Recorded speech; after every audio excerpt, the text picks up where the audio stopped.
12, Well, 12, 12, 12, 12. Yes. You sound like a Seahawks fan right now, Clarkey. Welcome back to Instigating with Welcome. Clarkey and Drury. What a wild week it's been in the Toronto sports scene. We're very pleased to be joined by our friend Mike Gentile, Sportsnet producer, host over on the Fan590. You can follow him on social media, of course. He does a great job over there. We're going to dive right into this because we got a lot of ground to cover here. And boy, Mike, I wish that Environment Canada had given us a tornado warning on Sunday night, because I don't think anybody was ready for the whirlwind that we've been through over the last 72 plus hours in Leafland.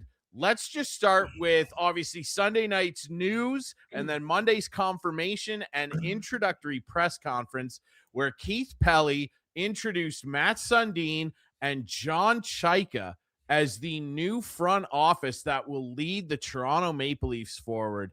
When you heard this news that it was official, what did you make of this? So we had an idea because there was a lot of rumors about it, but we all assumed, because remember when it first started, the story was they may not hire two people. They're going to hire one for sure. Let's see what happens, blah, blah, blah. Sundin's name comes out. Now they're waiting on him. And it was clear that this wasn't a ambassador role. This was going to be something big. So we all assumed Sundin would be the new Shanahan and John Chayka would be the new Dubas. But that's not what happened. And I think the key part of it, and it was mentioned in the press conference too, is the title, Senior Executive Advisor. I don't even know what that is. I've heard of President of Hockey Operations, Vice President, Director, that sort of thing. So when I saw that, for me, it felt like, for whatever reason, they wanted Chayka to be the guy, and he's clearly the guy. Number two, Sundin comes in an advisory role, I guess from a culture standpoint, kind of like a blanket, like an alumni, like a beloved person you could put on top of this all. And the other thing is they never hired a president. Keith Pelly remains the president. So that's how I kind of broke it down. So it was surprise at Chayka, but, more so looking at the actual titles and trying to read between the lines what those titles mean. Yeah, it was certainly strange. And, Keith Pelly also invented another new position that's never been heard of in the NHL before. John Chayka is the general manager of hockey operations. I've never heard of that before. That's a title that's never been bestowed on a single executive in the history of this league. And I don't think he meant it. Like, I think that was kind of in the flurry of activity. I don't know. I liked Rosie's question, but there was one question I had, and that was, I've heard of president of operations. I've heard of VP. I've never heard of senior executive advisor. What is the title, and can you explain how that works?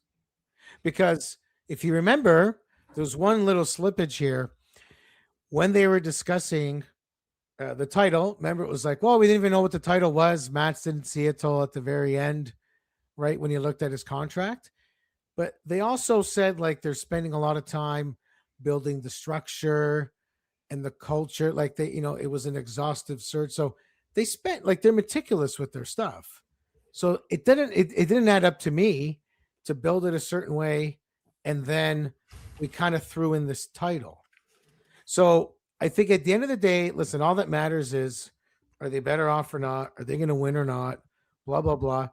And maybe we get caught up in the minutia. But in terms of the wording and expressing it, like, they kind of went backwards. They did not have a great day from a press conference perspective, right? I think that's fair. Oh, it's more than fair. You're being kind. You're being kinder than some of the people at the press conference that asked questions. That's certainly for sure. I genuinely want both your opinions on this. And Clarkey, you're a dyed-in-the-wool Leafs guy, so I'm very interested to hear what you have to say. I think our viewers are interested to hear what you have to say here. I'll actually start with you, Clarkey. Could or should the Leafs have done better, quote unquote, with their GM hire and search? Are you satisfied that John Chayka is the general manager of hockey operations we'll set Sundin aside over here. I think everybody's just happy to see Matt's involved and back and in good graces with the team. I'm talking Chayka here.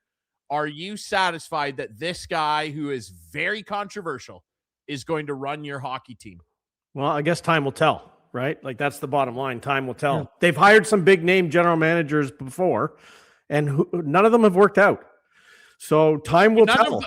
But none of them have had his past. I get that. I understand that completely. He's had a checkered past, to say the least. However, he's a smart guy. I firmly think he's a smart guy, and hopefully a good hockey guy, and he can do the job that's been set upon him to win a Stanley Cup. Do everything he can to win a Stanley Cup. Can he do it? I don't know. There's no winning pedigree here. That's for sure. I think in 4 years in Arizona, he made like 40 trades. None of, no awful ones, but no great ones. Some pretty awful ones, some very awful ones, actually, I would say. Taking out a bunch of dead salary cap money of guys that never even put the jersey on. But look, we'll dig into that more. Like, I'm curious your thoughts, Mike. Like, when you hear the name John Chayka, Maple Leafs GM, your first thought is what? Well, I didn't see it coming, right? So why not? You didn't see it coming before all the leaks. Let's say that. Yeah, that's what I meant. Because the leaks were plentiful. Yeah, no. Once his name began to be leaked, I thought that's not a name that I would have offered up and thought. That's a great picture. Anyone watching, Keith, like, what's he doing there? Anyway, he looks like a Muppet. I was perplexed at the name at first. To Clarkey's point, I kind of agree here in that, on one hand, I don't think it's right to say he's for sure going to be a disaster. We don't know that yet, right? We don't. Yeah. But I'm also not going to sit here and say, what a smart move. No one else saw it coming in Toronto. No. The answer is we don't know. And they didn't go, they clearly didn't want to go with like a Mike Gillis type, a Doug Armstrong. Thank goodness. They didn't want to do that. So they wanted to do something a little bit different. Now, with the Devils, they went with Sonny Maeda. Okay. Yep. A data-driven guy, but he had just won 2 cups, so he's got some championship experience, and but no general manager experience. No, 0 experience, but recent experience. Yes. This guy has no recent experience and no success. That's right. So it's just it's like a bit of a zigzag. It's a bit different. So I'm not going to loud them by saying it's a terrific hire. We don't know if it's going to be a great hire yet. Time will tell, as you mentioned. I think the fact that tampering charges came out early is not a good sign. I think a lot of the hockey industry is going to make life hard for him, for sure. And I will say this, though. I mean, he was 26, no wife, no kids. We know this. You get married, you have children, it just changes you, right? He's a different person. He's learned. He's had to be humble. I thought he did a pretty good job of getting bashed across the head by a lot of people and responding. He never, I don't know you guys, he never came across defensive. No. He almost came across like, I deserve that one. I saw it coming. And his line of like, nothing I could say here is going to do anything. It's all about the work. I think that made sense. And that's why I think Sundin is kind of that blanket to take on all that other stuff. So John does not. Mind you, I don't think Sundin is the greatest spokesperson in the media with interviews and that sort of thing, but he does bring something else to the table, right? There are credentials there that they love. I thought, to answer your previous question, to go out there and talk about building a championship team and all that sort of thing, and not a lot of people agree with me on this one, but to not have one member of your staff having won a cup before kind of irks me a little bit. Like, I don't know how people preach something when they have not a single person that's done it before. Now, Shanahan's won cups, and where did that get them, right? So maybe I'm exaggerating, but that kind of stuck with me a little bit. And by the way, just on Chayka, I thought about this earlier today. He ain't going to be worse than Brad Treliving. There's no chance that he could be worse. No. I mean, Treliving's run was pretty historical, right? But like I said, but there's no guarantee he's going to be great. I think he's got a lot of work cut out for him personally. The demons he's got to get over, his reputation, like the stuff that Steve Simmons talked about. We could argue his line of questioning or maybe how he went about it, but like that's not fabricated. There's a lot of stuff that's there. No. And then he's got the team. Then he's got no assets, not many picks except the first one. Players that can't be moved. Like it's a tough job. So he's got to get over a lot of stuff personally, and he's got to make it work professionally. It's not going to be easy for him. No. Yeah, that's what I wonder for him, right? And like you said, it's the complaint. It's like Odog said the other day, like complaining time's over. This guy is the general manager. Like this is the world we're living in now, right? So I will say though, like to your point, Gentile, a lot of people like Steve Simmons, like that moment where he asked that question is the most viral moment from the presser for obvious reasons. But for people that are just freaking out that don't like him for whatever reason you have for not liking Cy, I understand. Like, I get it. He's not everybody's cup of tea in the way that he conducts his business. Although I will say in his defense, he conducts his business the same with everybody. Like he goes tough at everybody. Those concerns are valid. He wasn't just making up that he talked to a bunch of people in the league. How do you know that? How do you know he didn't make it up? I'll tell you why. Because he's been in this business a lot longer than me. Yeah. And even I'm not saying that I'm Mr. Connection. I'm not Drager. I'm not CJ. I'm not Elliot. But even you, Clarkey, me, Gentile, all of us, I'm blessed to know a few people that do work in the league. And I thought I'd reach out and do some soul searching too here. I didn't hear one good thing about this guy either from the few sources that I have within the game. And I'm not saying Steve didn't. Don't get me wrong. I'm just saying, how do you know he talked to 20 general managers? How do you know? He could have talked to 2 and both of them he said hockey people. I don't think he made it up. Like, I don't think he made it up. I don't either. That's my point. He didn't make anything up. Now, who did he speak to? We don't know. No. Did he cherry pick? Do you go and ask people knowing what the answer is going to be? Right. Yeah. And that's why I think Pelly's response should have been like, you know what? The response was awful. The response should have been, hey, we're here to make the best hire. We like this guy for these reasons. Yeah. Which we never heard. No. And our job is to hire the best. It's not to make people happy. So Steve, whoever you talk to, I can't control how they feel. Like until I know who they are, I can't answer them directly. But frankly, that's not my concern. My concern is making the best hire, and we picked this guy for this reason. And what's weird is there was none of that. I think Keith was a little frazzled. Keith Pelly just doesn't know how to do it. He doesn't know how to run it. He's got a toy here, and I've said this on the show.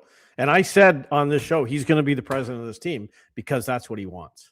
And he's got a toy, and he's playing with it at the moment. And hopefully he stays out of it. I'm worried he won't, but that was my next question to you, Clarkey. Like, is he a little too front and center? Yes. I think that because I agree with everybody's, sentiments that were shared across many shows. Our friend Sid Sixero, friend of the show, the guys on Overdrive, Sportsnet, Born, all those guys, all saying this guy needs to disappear. Yes. Like, we need to not see him near a microphone for a very long time here because he's a disaster in press conference. Like, Gentile, you just made up off the top of your dome a better answer and a more eloquent way of describing why this guy was hired than what Keith did on the day. And I understand that you're under the gun. They had to have known that was coming. AI could have told them that those questions were coming. And I'm being joking here, right? Like I'm being a bit of a dick to the guy here, but anybody could have told him, by the way, you hire this guy, like people are going to ask you some tough questions here. Well, the thing that I should have been prepared for that because Steve said it basically the day before on a podcast. He did, and in his column, they should have been ready for the question, and you could tell he was. I'm just saying, Pelly was not. But I have a theory on it, that question. If you met Keith Pelly, and I could say that I know the guy. Yeah, he used to be a guest on Primetime when I produced. Yeah, I knew him when he was the president of the Argos. Mm-hmm. If you met him in person, you'd be like, "Wow, this guy is electric. got great energy. Mhm. He should be the greatest person at a press conference. Right. If you I met don't- him, Yeah, I totally agree with you. you would say, put that guy at a podium. It'll be electric. Mhm. I think what happens is, and Clarkey, you know this, sometimes it's not great to know how the hot dog is made. He knows the media game almost too well. Yep. And I think he's trying to, Outsmart sort of people. go, not go at them, but come at it a little bit defensively, maybe, or, trying to have the right answer. You're trying to make everyone happy. You want the fans to be happy. You want your company to be happy. You want the play. Like, there's so many people to satisfy. And then I think, it didn't really work out great. And I think him staying out of the spotlight will help, because it's like, when you go to a bit of a company gathering, Christmas party or something, and the boss is just hanging around a bit long, and you're waiting for him to go home, him or her to go home. Yes. And then when they leave, you have fun. Yes. That's, I mean, Keith's Yes. in a tough spot. No one likes the boss. No one looks at the head of the Leafs and, with any kind of adornment. They can with Sundin because he played. So Mhm. I think Keith, no matter how good or bad he is, he's in a position that fans don't love. And so I think cosmetically, it makes more sense to stay in the background going forward, now that you have two guys that could run it. Yeah, like I think that he's great at like making public statements. I think where he goes off the rails is when people push him on decisions he makes and he gets way too defensive about it. The part of the press conference that bothered me the most, like, again, Steve Simmons, like, that moment is the infamous one from it that everybody has seen, I'm sure. Right. One that actually bothered me far more, because, like, I agree with what you said earlier, Mike. Like, I probably would have asked that question a bit of a different fashion, but that's Cy. That's what he did. Okay. Well, The thing that actually bothered me far more was when respected media veteran Gino Reda, formerly of Junior Hockey Magazine with Chris Clark, got up there and asked a completely valid question to John Chayka. And I agree also with the point you made earlier, Mike. I thought Chayka actually came off pretty okay, outside of the fact that he didn't answer any questions either. He didn't answer a single question he was asked. He deflected, and I'll get into my reasons why I think he did that regarding his past. He didn't answer any questions, but he spoke well when Keith Pelly let him speak. The guy wouldn't shut up. And Gino gets up there and asks a completely valid question. If you missed it, Gino said to ask John, is there any concern for you that since you've been away for 5 or 6 years, you're going to have some catching up to do, some homework, if you will, on some of the players and different people in the league? And Pelly didn't let Chayka answer. And he brushed him off and was like, he knows who the players in the league are, Gino. I was like, okay, Keith, like, can we have a little bit of decorum here? It was a valid question, and I think it was. That was actually the moment for Pelly in the press conference that bothered me more than anything, Gentile. Yeah, absolutely. And, it felt defensive right from the start. Nothing ever works when you're on the defense. I think in hindsight, technically, you want to introduce your guys and then kind of step away and let them be the stars of the day and let them do it. And maybe that'll be the case going forward. I thought that question from Gino was valid. And let's be honest, there was nothing that was impossible to answer. Even the Simmons thing, I'll tell you this. I don't mind what he did. I think you could debate how he did it. Maybe you don't use the con artist line, and maybe you don't make it seem personal or whatever.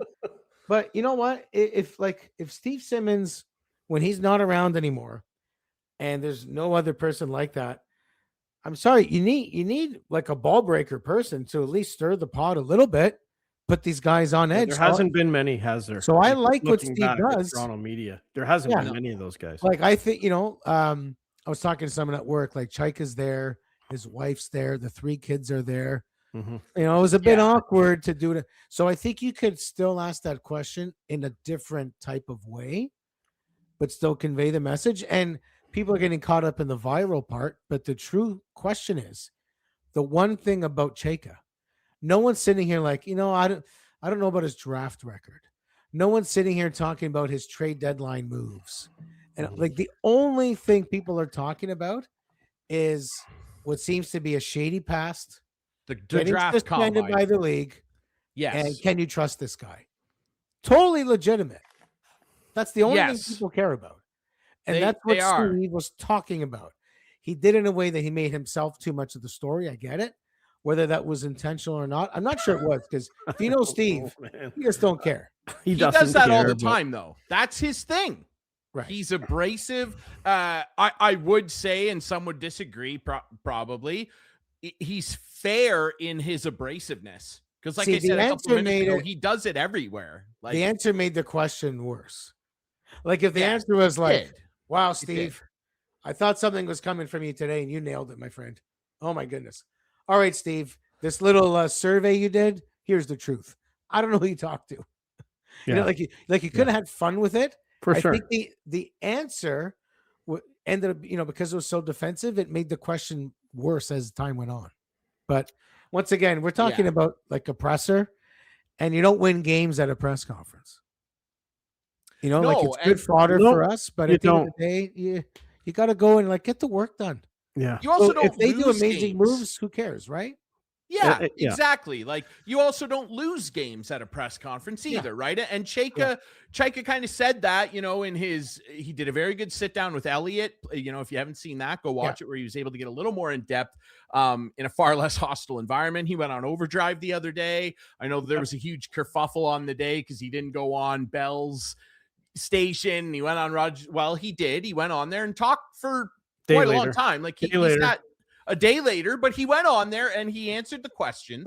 Okay. He still didn't really give clear answers, but I agree. Like Pelly, that's what I think people are still swimming with. People are starting to settle into an acceptance here. They have to. He's the GM of hockey ops. going to say that. I have to accept this guy. You I have to to hope accept this it. is the guy. I wrote down the list of the last 1, 2, 3, 4, 5, 6, 7, 8, 9, 10 general managers. Guess what they all have in common? They didn't win. They didn't win. Cliff Fletcher, Ken Dryden, Pat Quinn, JFJ, Brian Burke, Dave Nonis, Lou Lamoriello, Kyle Dubas, Brad Treliving, John Chayka. None of them won with the Maple Leafs. So, I just got to hope this guy does. What else? I can't hope for anything else. That's what I got to hope for. I got to hope this guy gets lucky. Yes. Yes. Right? Yes. Can I bring up a weird non-sports Please. example here? You're going Yes. to be like, I can't believe this guy's talking about U.S. politics. But just bear with me for a second. When Trump won the first time around, Dave Chappelle was hosting SNL. And he hadn't hosted SNL for years. And obviously they all assumed he was going to lose, and they had a sketch making fun of it. And Chappelle said, you know what? We didn't really think it would happen. We maybe didn't like what happened, but you got to sit back and like give the person a chance and see what happens. You can complain about it forever. At some point, you have to just like let them do their job. And then listen, there'll be plenty of, pardon the pun, data to go over once he starts, and then we can pick it apart. But as Clarkey said right now, and that's was the beauty of the lottery, wasn't just winning it. It made this story go away. People forgot about the presser. They forgot about everything. What a the contrast perfect in timing. 24, In 24 hours. 24 hours. 12, Yeah. 12. I think though, before we hit that, and trust me, we will hit that because it was a shocking moment. Things will swing back to the pessimism from the conference in the coming months because, like you said, Gentile, there's a lot of work to do here. And I think the biggest thing that is still frustrating people that I've talked to, some that are Leaf fans, some that are just league observers, was that Keith failed to answer or give one good trait even of why Chayka is the guy. He didn't even say we like that he's a data guy. Him and his sister co-own a statistics company, a sports statistics company. It's called Stathletes. A friend of mine actually worked for them. It's a great company. And like, for the record, I actually think it would have been a far less controversial hire if they hired Megan Chayka. It would have been far less derided than this. I really mean that. And I love the work she does on TV, but Pelly didn't even bring that up. He didn't give one good point as to why he's the guy. Just, we did our due diligence. He said due diligence 785 times, which was so annoying. Now, again, I want to hit a couple things for people that aren't familiar. what we're talking about with Chayka's checkered past. The Arizona Coyotes, when he was the general manager, he got named. He was the youngest general manager in pro sports history. He was 26 years old when he took over the Coyotes in 2016. A few years later, they got dinged a first and second round pick for illegally working out draft eligible prospects a month before the draft combine. That's a big no-no. You cannot host private workouts. So that they lost those picks. Some people think that his suspension was because of that. It was not.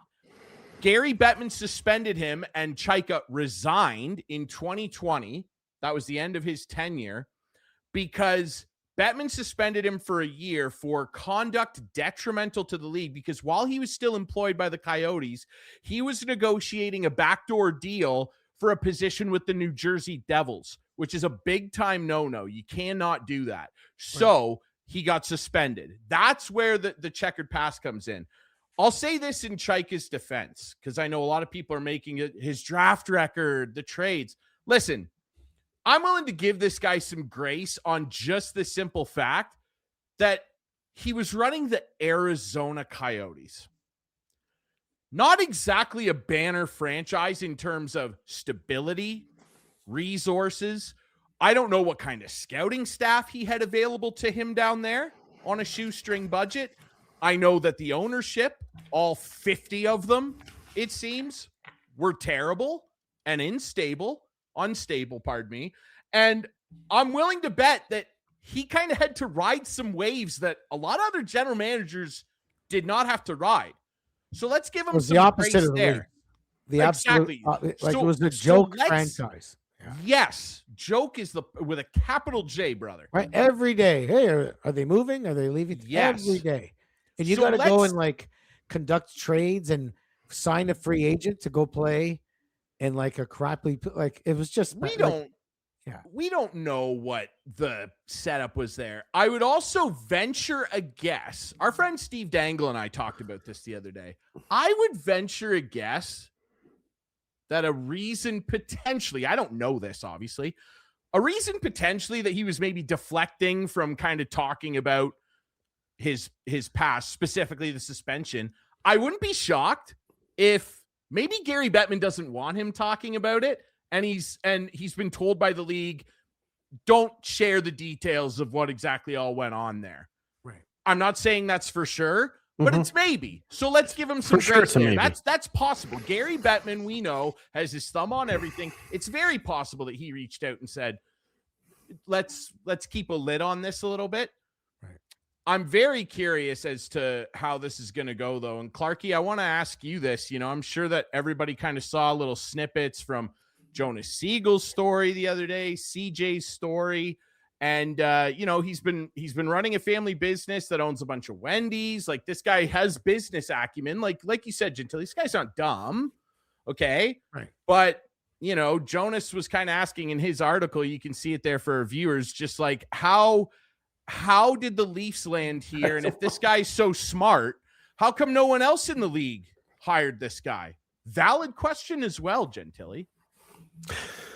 You know, it's true. I mean, why did the Habs end up with Jeff Gorton Yeah. or Kent Hughes? Right? No one saw those moves coming, and they weren't hired by anyone else. Like, it's tricky. Like, it's sort of it's like a make or break. Because if it works, you look like a genius. If it doesn't work, it's like, well, we could have saw that coming, right? And that's why you really got to explain yourself well and let the work speak for itself. But it's tricky. It's true. If someone's out of the league for that long, but I mean, you could say that about Mike Gillis.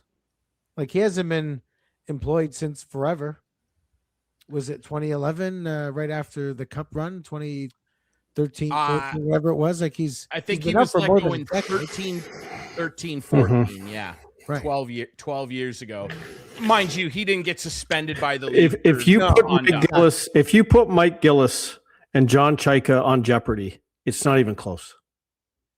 I've What talked do to you Mike mean, Gillis. Clark? Like, Mike Gillis doesn't come across to me as an intelligent hockey guy like John Chayka does. I'm sorry, but he does. Chayka comes across to me when I hear him on interviews as a real hockey guy. I watched and listened to Mike Gillis Sure. fumble the goaltending situation in Vancouver and say stupid things time and time again. And I shook my head and I said it here. If the Leafs hire him, I'm out. I'm like Biz. I'm gone. Fumble it in what way? In what way did he fumble the? They had Schneider and Luongo.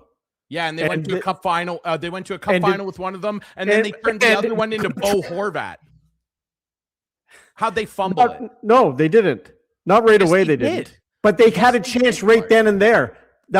He was a draft pick, right? They still did that though. That Mike Gillis. Still I get it, but you have to turn those things into assets right away to win, and he didn't do that. Into Bo Horvat. I mean, eventually they got it right.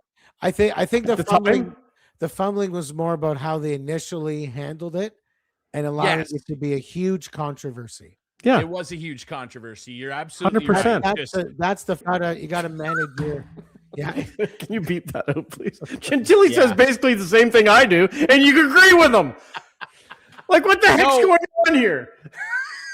I don't think that the way that they handled the situation of them flip flopping them in the net, but to say that he outright fumbled it, he turned the guy that they ended up going, we don't want you, we want him. It went on for a long time.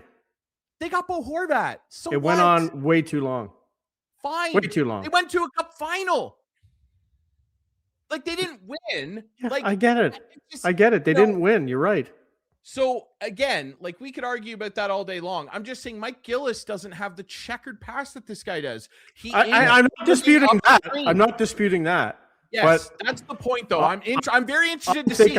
I think if you're looking at hockey guys right now, Chayka's the better choice than Mike Gillis. Clarkey, I don't think that there's a single person that Steve Simmons did or did not talk to, or that I've talked to, that would tell you that they would rather hire John Chayka than Mike Gillis because they would have done it then. And you could say, oh, well, they should have. Did he talk to guys who were in the hiring? I'm just saying, role? I think that this is one of the most. Do you think Mike Gillis hires. is a better general manager? He would have been better. He would have been a better hire. I would have hired him before John Chayka. Yeah, and I'm a person that's just my opinion. I wouldn't have. I think you got to surround, and as Gentile said, and I think it still might happen that they might surround him with winners, with guys who won. The guy Mike works with, Mike Futa, is he still in the running for an assistant's role? I don't know. I mean, Shane Doan's out. Who else is out? He's gonna mold. I know, but like he's gonna put some guys around him to help him. Hope so. Yeah. Right, Gentile? The beauty is, it was funny. We've had like a 30-minute conversation when the true answer is, I don't know. Exactly. The true analysis of the John Chayka hiring is either I don't know or I guess we'll see. We will see. Right? We will see. Now that doesn't make for a great podcast. But that's but that's what it's about. What it is, like we're kind of like I don't know. That's what I'm trying to say here, though, is that I'm trying to give us a great podcast in the sense, and this is a great pod. We're having a good time. Right. I'm just saying. What I'll say about this guy. I've never done that before. You made me swear on the air. I really don't care. That's your prerogative and not mine. Okay. I have a level head. I should be the GM. Okay.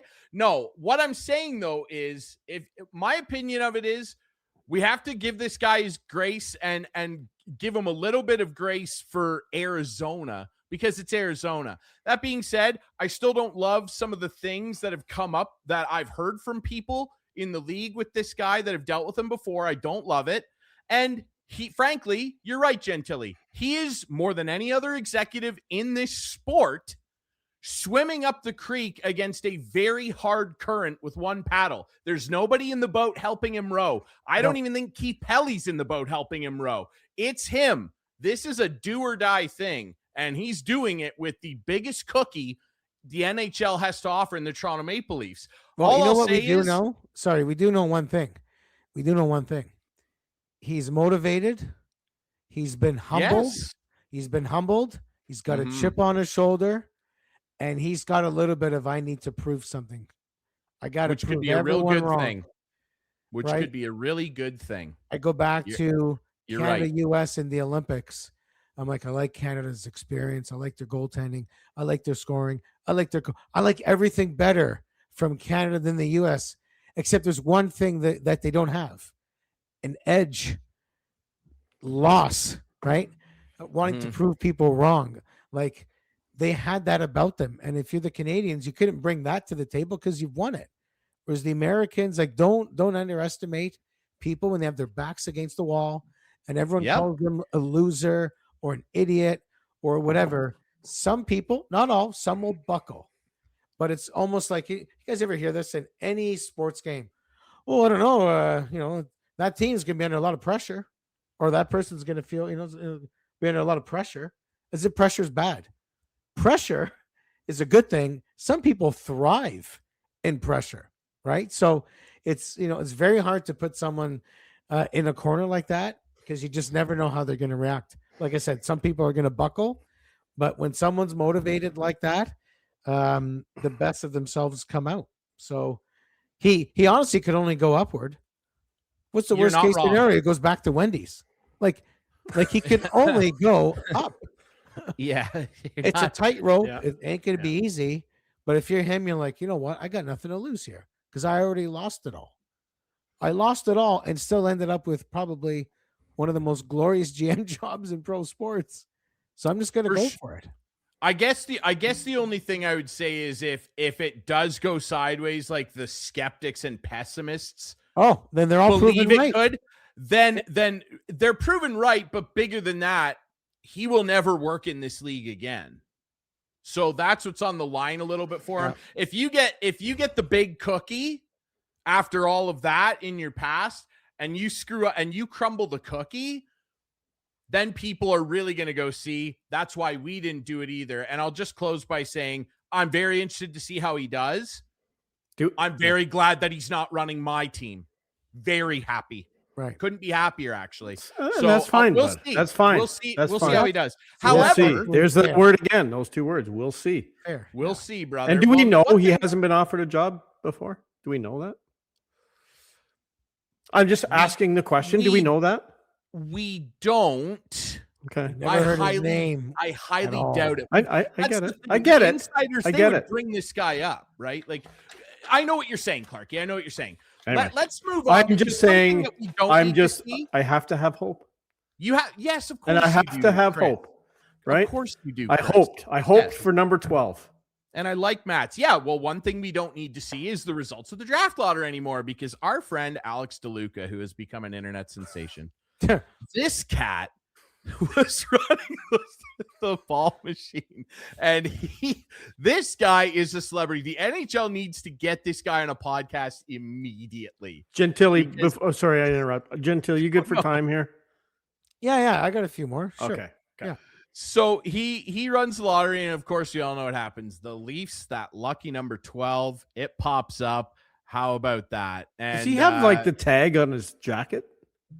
I can't really. I don't think. Look at his left sleeve at the bottom. It's there. It might. Listen, that too was refunded. That was returned. Yeah. It was it was 100%. Definitely back to winners. The ponytail was not.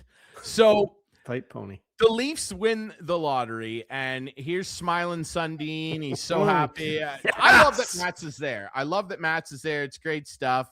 And when the Leafs won, we've all seen the reaction. Dangle on Sportsnet. Everybody. We've seen the reaction. I wish I was recording my reaction because I literally. It's probably the best moment I've had in a probably since the. Probably since Matthews was drafted. Because that one. The Leafs were dead last. They were favored to get the top pick. Yes. I thought you were going a surprise. Out of nowhere. Surprise. I thought that you were going along the tact of this is the best moment I've had with the Leafs since Matthews. Right. Okay. Well, it did recall a moment to me though, and we'll just play this little video because this is what the draft lottery win made me think of, gentlemen. Okay. Drury, we did it!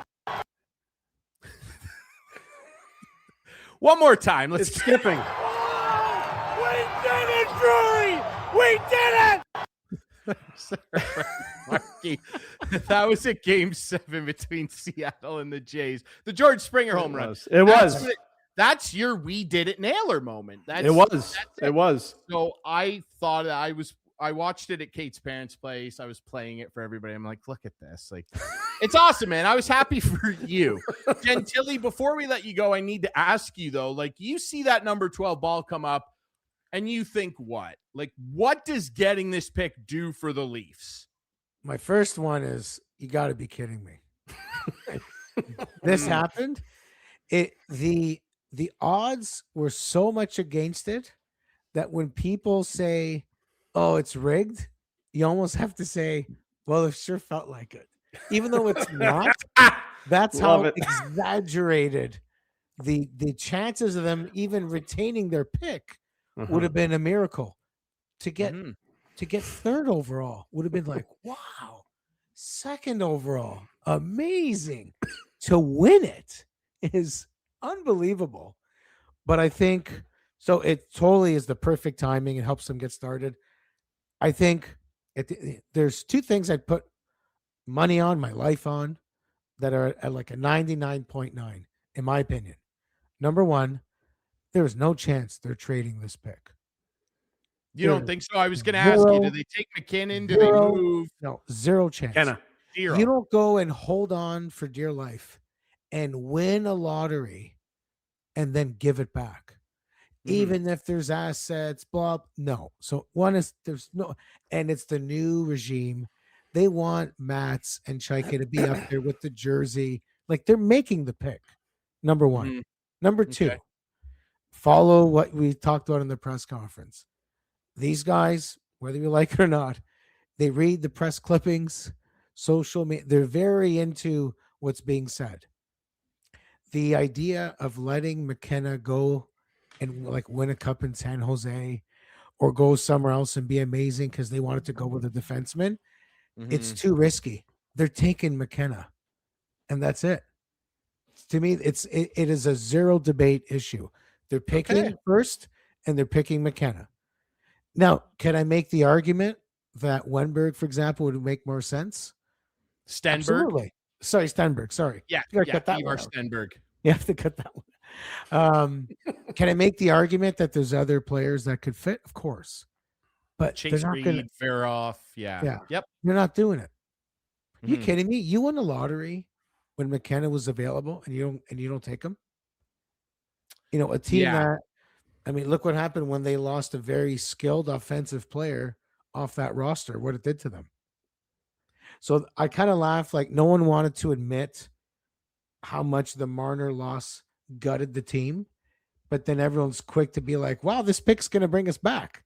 Well, they kind of add up to the same thing, in my opinion. So I think there is 0% chance they're trading it. And I think they should take McKenna, and I think they will. It's just, it fell right in their lap. How do you not? Yeah, it's interesting for our viewers. There's the draft lottery order, the top 5: Leafs, Sharks, Canucks. They lose the draft lottery Poor Canucks. again. Imagine They've Vancouver never had the fans. first overall pick. Brutal. Oh, the Vancouver dude, Farhan Lalji's video at the bar. Ooh. Oh God, people were freaking out. Blackhawks, Rangers. Our guest last week was freaking out. Jody Vance. Yeah, Jody. Oh, can you imagine? Poor Jody. Like I got to reach out to her and see how she's doing. Proof, though, topic for another day. Why I hate lotteries. I think they're terrible. I want them gone too, Gentile. I just want. It doesn't help you with the tanking. In fact, it doesn't help with the tanking. No, it doesn't. You're absolutely get right. rid of it. It actually NFL. motivates more tanking. NFL, biggest sports entity on this side of the planet. There's no lottery. Imagine You're if dead Toronto was last. You pick Vancouver. first. You get more tanking with this lottery. Lottery promotes more tanking because now, because a team like the we're Leafs, all in it. Yeah. And you know what's the problem with too much of this lottery stuff and what they're trying to do in the NBA as well? It's trying to make more people available. You know what's going to happen? If you're on a crap team, you're going to be crappier longer. You're going to be a crap team for a longer period of time. And imagine if Toronto had the season Vancouver did, and Vancouver had this last-minute tank, and they won that lottery and took McKenna, and the Leafs fell to third. You feel like, you know what? It's not fair. Like this makes no sense. Well, it ended up being the perfect tank because whoever They finished did in that 5th position Sure. was going to win the draft. Like at the Yeah. end of the day, and it was just lucky for the Leafs. It was they a were there. perfect tank. And people say they didn't do it on purpose. I don't know. Even keeping Berube when it seemed very clear. Well, that's they another were not topic too for another responding to him. day. But I Sounds like think he might keeping be him there sticking allowed them around. to tank. 'Cause Yeah, no Yeah, he coach wasn't bump. trying it's to. like Peter Horachek when they put him in. Right. Yeah, Right. the give a crap meter. Those Yeah. good old days. What Well, what it'll a be interesting. fascinating time. New GM, What? new Oh. advisor, first overall pick. Your captain's gone in 2 years potentially. And Maybe sooner. well, and that was a weird see. story too. You know, It was a weird Maybe story. let me sooner. could I add something on that story? Yeah. Please. I read that story. I think a lot of what we're going to see going forward, and Clarkey knows this, having worked with people in our business.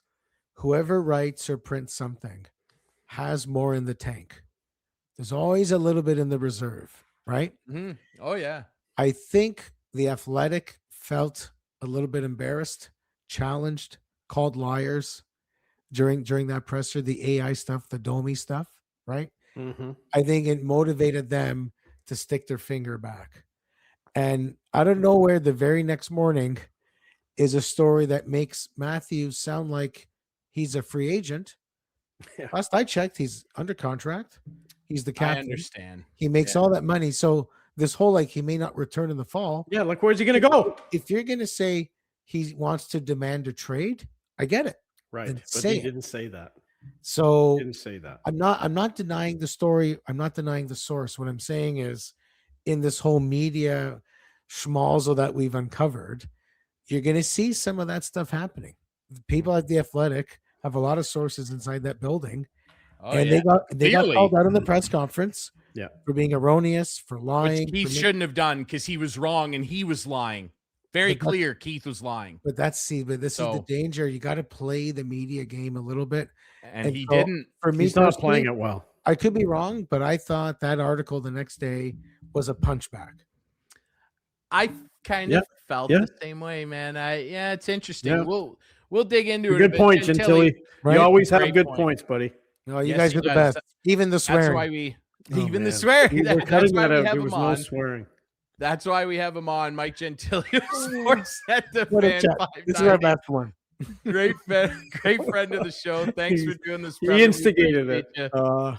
You guys are the best. See you, buddy. Thanks, See ya. buddy. There's Mike Gentile of Sportsnet, the fan Oh, 590. my Please follow him on social media. He's easy to find on there. Does great work over at the Fan, Clarkey's former stomping ground. Yeah, let's dig into it. I mean, here's a snippet of it for our viewers. I'll read this little piece. Basically, Chris Johnston came out with a report, and look, CJ's a professional, but Keith Pelly was really trying to crap on them the other day. So I kind of agree. There's a little bit of a kind of, oh yeah, well, this is what we're hearing about your franchise type of move here. The story basically shared that CJ and others at the Athletic are hearing from multiple league sources that there's a chance that Matthews is weighing his options and potentially won't return to the Leafs in the fall. Here's the snippet I pulled out. This is directly from CJ's article. Please subscribe to The Athletic. It's so good. The only sales pitch Matthews needs at this stage is real action, according to sources. Before committing to another season in Toronto, he wants to see a roster that has been meaningfully upgraded through trades and free agency. This isn't about selling him on a fancy 12-point plan or a bunch of vague promises. Seeing is believing. Now, what I will say, too, you have to remember, because look at the statement he put out after the Gudis hit. You would think that Judd Moldaver, who talk about a power broker, he holds an awful lot of interesting cards over the next number of years. He represents Matthews. He represents McDavid. He represents Roman Josi. He represents a bunch of guys who have deals that are declining and could potentially be looking for new destinations. You never know. So I would say that CJ probably has a couple whispers from the agent as well, right? So what did you make of that, Clarkey? Because look, Gentile's right. He's phrasing it like, oh, whether he'll return in the fall. He is under contract for 2 more seasons. Yeah, I thought it was kind of definitely a weird story. There was no quotes from anybody. There was no, I Well, don't he's know. not quote the source. Yeah, I understand. Why can't what he say you an mean. unknown source said this? He didn't say anything like that from what I He gather. didn't put it in quotes, but No, he he did didn't. say those. He did say those little quips according to multiple sources. That was Yeah, that no, I get sentence that. was sprinkled Yeah, throughout the sure. story. I know what you. I mean, don't though, know. right? I don't want to disparage anybody here and say that it's all made up, but I think Gentili's right.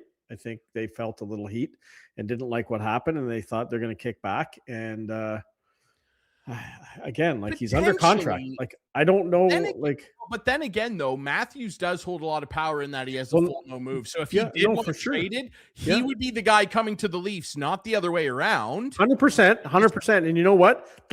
His value might be the highest it's going to be right now with 2 years left. Maybe. If he has another bad year of 40 goals.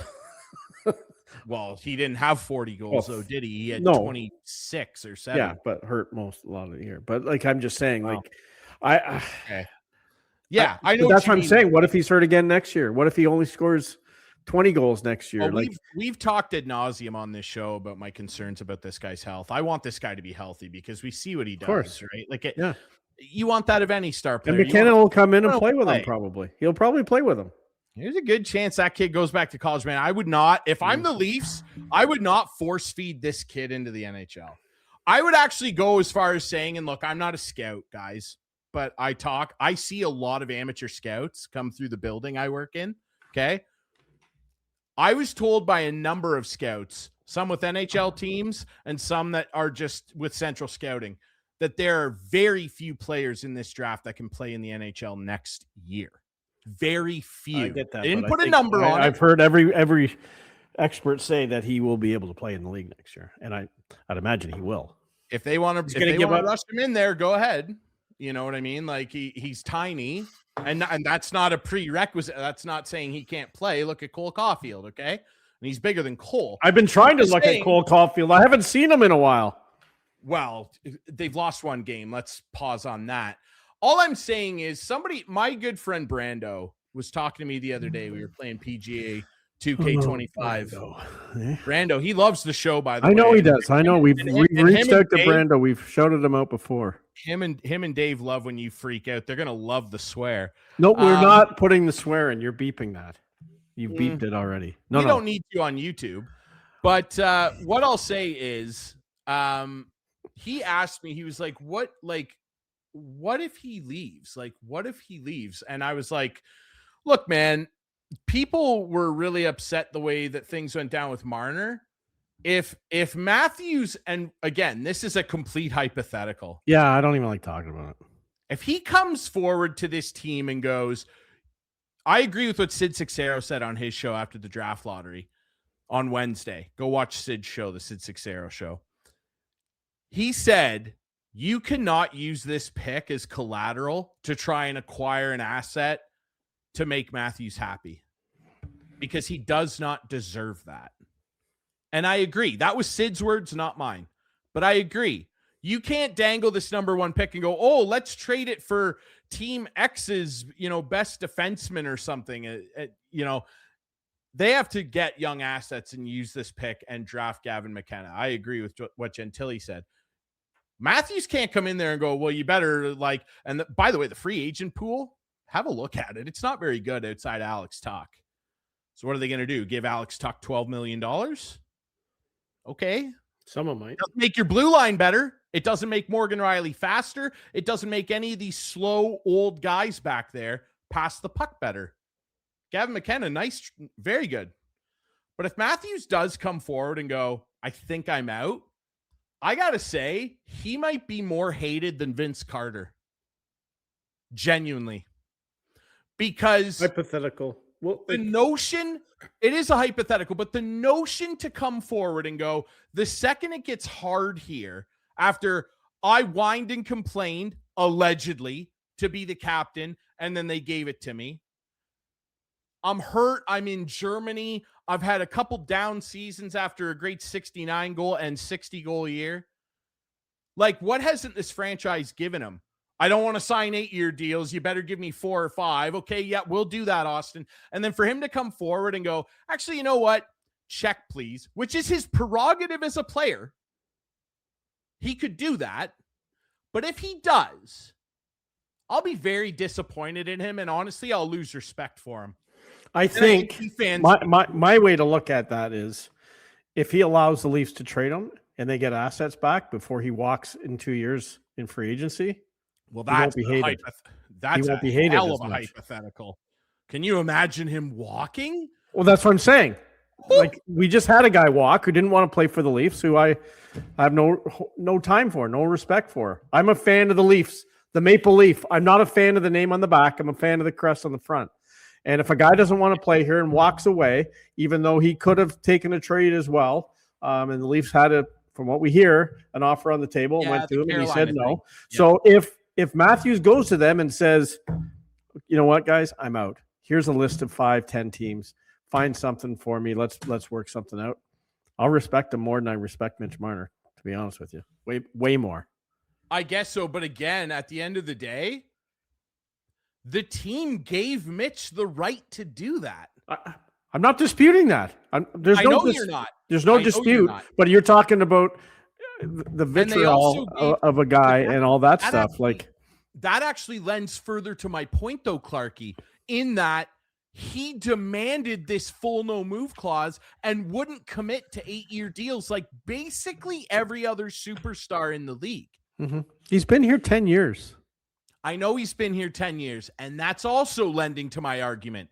Yeah. 10 years, 9 straight years in the playoffs, the streak in the NHL. You've won 2 rounds, largely because you, Austin Matthews, don't show up when it counts and score goals, right? For you to turn around now and go, well, it kind of sucks here now, and we had a bad year, and I don't like Craig Berube, and he's mean to me. And I won't like him because he wanted to leave the team, but I give him credit to at least have the team get some assets back. That's all I'm saying. Sure. Yes, and that would be the most ideal scenario if he actually wants out. Capital if. For sure. I'm just saying, if he did that, I would go, oh, wow, that's awful interesting. It gets hard for half a second because you and your teammates that have been given everything in the moon can't get it done. And now all of a sudden I want out.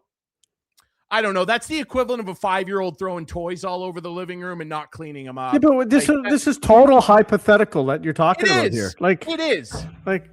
Why are we even talking about it then? Because CJ printed. Yeah, but why are we giving the credit to this CJ guy who, you know how I felt about him when he was at the other. I don't care how you feel about him. He's a good reporter, and he's not just throwing stuff out there because he's mad. You don't think any guys just throw stuff out there? I don't think that those guys at The Athletic are doing that. I think there are other people that do it. Sure. Okay. I know how you feel, and I'm not trying to make you upset here. Don't swear again. Okay. I'm just trying to tell you I would have a very different view of the guy. Cause as much as people probably think I don't like him or something, I think he's a fantastic player, and it would be a real bummer if that's how it ended. I don't dispute that, but again, it's all hypothetical. Hey, Mitch Marner might come back. Let's talk about that then. Mitch Marner might. Maybe they'll trade him to Toronto. You got any final thoughts, brother? What's how you feeling? That's a pretty big lottery win for you. You got to be feeling a little bit better. I'm telling you, Monday. I honestly felt that this changed the course of the team. I hope so. Maybe not in the immediate future, but certainly. I think it does in the immediate future, just because you have a lot of options now. You trade the pick. Yeah, maybe. They got a lot more options than they did 3 days ago. You're absolutely right. Yeah, they have more options. They're going to add the best player available in the draft if they want to. You're right. And I'm excited about what John Chayka is going to do, quite frankly. He's not afraid to make trades. He's like Brad Treliving. Let's see what happens. He could go down as the worst GM ever, worse than JFJ. He did not do anything. Hold on. I don't know about that. We'll see, man. Great to have Mike Gentile on. Follow us on social media at Instigating Pod. Watch us on Rogers TV, YouTube. Listen on all your favorite podcast apps. We'll be back next week with, I'm sure, much more to talk about in the Toronto sports scene. 12, 12, 12, Clarkey 12, injury. 12, 12.